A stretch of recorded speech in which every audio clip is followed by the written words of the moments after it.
Zener diode semiconductor एक ऐसा concept है जिससे जेई मेन ने पास्ट में कई बार क्वेश्चन पूछ रखा है। और इंटरेस्टिंग बात यह है कि इसका प्रॉब्लम आसान होने के बाद भी स्टूडेंट से इसलिए नहीं बनता है क्योंकि उन्हें कॉन्सेप्चुअल क्लैरिटी नहीं होती है। बट आज के बाद ऐसा नहीं होगा।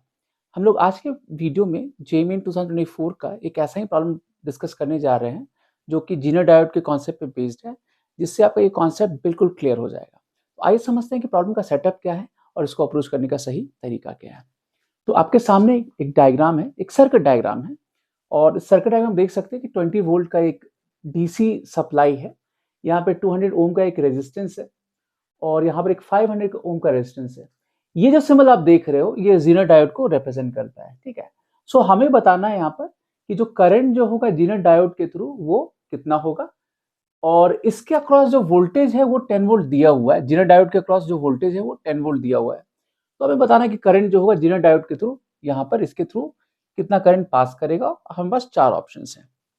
तो सबसे पहले ये समझना पड़ेगा कि जो जीनर डायोड है और जो नॉर्मल डायोड है दोनों का जो वर्किंग कंडीशन होता है वो क्या होता है, राइट।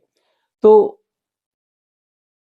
नॉर्मल डायोड में जब आप रिवर्स बायस करते हो, राइट, तो एक पॉइंट के बाद करंट जो होता है ऑल ऑफ अ सडन बहुत ज्यादा इंक्रीज हो जाता है। जब ऐसा अचीव होता है तो इसको हम लोग बोलते हैं ब्रेकडाउन। जिस वोल्टेज में ये अचीव होता है उसको बोलते हैं ब्रेकडाउन वोल्टेज। और जीनर डायोड इसी ब्रेकडाउन वोल्टेज में काम करता है जिसमें नॉर्मल डायोड काम नहीं करेगा, ठीक है। तो जीनर डायोड को स्पेशली डिजाइन करवाया जाता है ताकि वो इस ब्रेकडाउन वोल्टेज रेंज में काम कर सके। तो ये सबसे इंपॉर्टेंट यहाँ पे डिफरेंस है।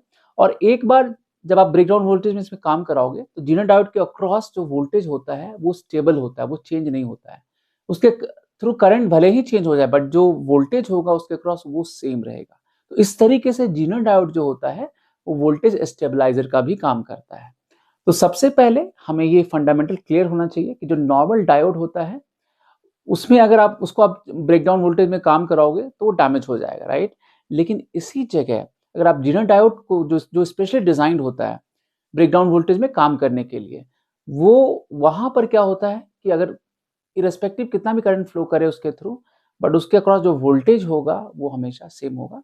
और इस तरीके से वो वोल्टेज रेगुलेटर की तरह भी काम करता है।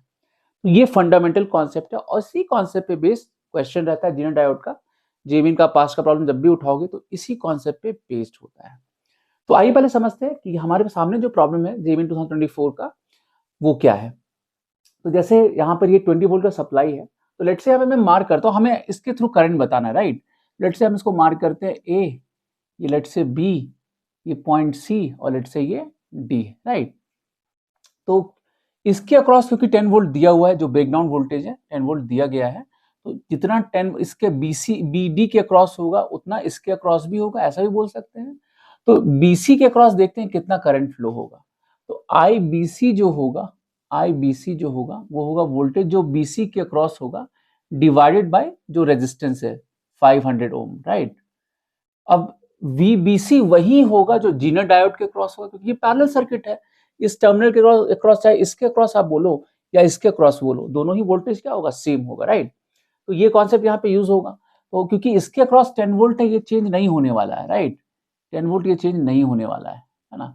ये आपको ध्यान रखना है कि जब नॉर्मल डायोड होता है तो वहां पर कुछ ऐसा होता, उसका सिंबल कुछ ऐसा होता है, राइट। अगर इसी सर्किट में लेट से मेरे को नॉर्मल डायोड को रखना होता तो कुछ ऐसा होता है यहाँ पर, राइट। बट क्योंकि ये जीनर डायोड है तो ये इस तरीके से इसको रिप्रेजेंट किया जाता है, ये उल्टी डायरेक्शन में इस तरीके से रिप्रेजेंट किया जाता है क्योंकि ये स्पेशल पर्पस डायोड है जो कि रिवर्स बायस कंडीशन में ब्रेकडाउन वोल्टेज में काम करता है, ठीक है। तो ये ध्यान रखना है। सो ये 10 वोल्ट है। तो अब इसके क्रॉस भी जो होगा ये क्या होगा, 10 वोल्ट ही हो जाएगा। तो ये 10 वोल्ट हो गया, राइट। नीचे 500 ओम हो गया, ठीक है ना। अब आप चाहो तो यहाँ पर मेरे को करंट निकालना है तो ये ऑफ कोर्स कितना हो जाएगा, ये आप देखोगे तो 1/50 ये एम्पियर हो गया। अब इसी चीज को आप मिली एम्पियर्स में लिखोगे तो आप यहाँ पे 1000 कर लो तो 1000/50 है ना, ये मिली एम्पियर में हो गया। तो ये वैल्यू आ जाएगा 20 मिली एम्पियर आ गया, ठीक है। तो ये तो बीसी के क्रॉस आ गया करंट। अब हम लोग देखते हैं कि ए बी के क्रॉस कितना होगा। अब यहाँ पे ध्यान रखना है, इसके क्रॉस 20 वोल्ट है और इसके क्रॉस 10 वोल्ट है। तो ये दोनों में क्या होगा, डिफरेंस आ जाएगा। यहाँ पे 10 वोल्ट है और इस तरफ 10 ये 20 वोल्ट है, यहाँ पर 10 वोल्ट है। तो आप ए बी के अक्रॉस देखोगे तो वहां पर क्या हो जाएगा ये चीज, और ये ध्यान रखना कि जो पोलैरिटी होगा यहाँ पर उल्टे डायरेक्शन होता है। यहाँ पे लेट से आप यहाँ पे कह सकते हो कि ये इसका हायर साइड है, ये इसका लोअर साइड है। जो पोटेंशियल डिफरेंस आप लिखोगे ये हायर साइड में, ये लोअर साइड में है। तो ऑफकोर्स जब यहाँ पे पोटेंशियल डिफरेंस आप लिखोगे तो वो कितना हो जाएगा, जो आई ए बी होगा वो कितना हो जाएगा, वो होगा 20 वोल्ट, राइट, और माइनस ये 10 वोल्ट हो जाएगा, ठीक है ना। सो माइनस 10 वोल्ट कर लो आप, डिवाइडेड बाय, है ना। तो यही मेरा कितना हो गया, ये VAB हो गया बेसिकली। ये मेरा, ये जो मैंने लिखा है यहाँ पर, है ना, इनटू ये जो वोल्ट होगा ये मेरा VAB है, राइट। और नीचे जो रेजिस्टेंस है ना, नीचे रेजिस्टेंस इसका कितना 200 ओम है, करेक्ट। तो ये 10 वोल्ट हो गया डिवाइड बाय 200 ओम हो गया, राइट। तो यहाँ भी आप देख सकते हो 1/20 ये एम्पियर हो गया, या आप मिली एम्पियर में लिखोगे तो 1000 बाय इसको 20 कर लो, ये मिली एम्पियर आ जाएगा। ऑफ कोर्स ये जो वैल्यू आ गया ये 50 मिली एम्पियर आ गया, ठीक है। सो क्लियर है कि जो IAB जो है वो 50 मिली एम्पियर है और जो IBC है वो 20 मिली एम्पियर है। तो क्योंकि ये जो करंट यहाँ से जा रहा होगा वही यहाँ पे स्प्लिट होगा, इधर कुछ स्प्लिट होगा, कुछ इधर स्प्लिट होगा, कुछ इधर स्प्लिट होगा।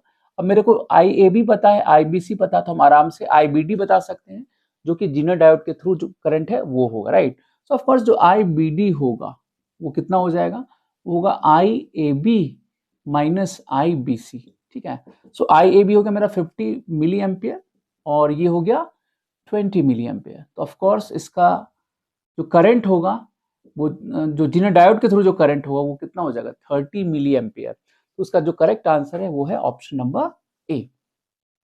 तो आप देख सकते हो फंडामेंटल सा क्वेश्चन था, बट जस्ट बिकॉज ये कॉन्सेप्चुअल क्लैरिटी होती नहीं है कि जीनर डायोड काम कैसे करता है, तो स्टूडेंट्स अक्सर इसमें गलती हो जाती है या फिर वो छोड़ देते हैं क्वेश्चन, ठीक है। तो ये बस ध्यान रखना इस कॉन्सेप्ट को, आप आसानी से इस पे बेस्ड जो भी प्रॉब्लम पूछा जाएगा जेईई मेन में आप उसको आराम से बना सकते हो इसी कॉन्सेप्ट को यूज करते हुए। Interesting. So that's all for this video. Next video में मिलेंगे एक नए कॉन्सेप्ट के साथ। Till then take care.